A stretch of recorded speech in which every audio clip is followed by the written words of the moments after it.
ఓం నమో భగవతే రుద్రాయ. 28 అక్టోబర్ 2025 మనకి సప్తమి మంగళవారం నాడు వచ్చింది.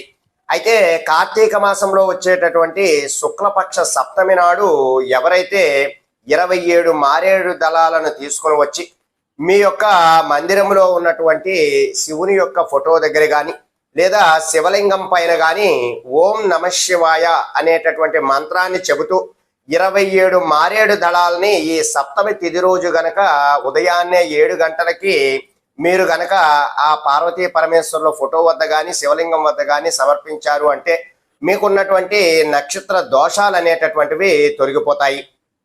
సాధారణంగా నవగ్రహ దోషాలు అలాగే నక్షత్ర దోషాలు కూడా ప్రతి ఒక్కరికి కూడా ఉంటాయి.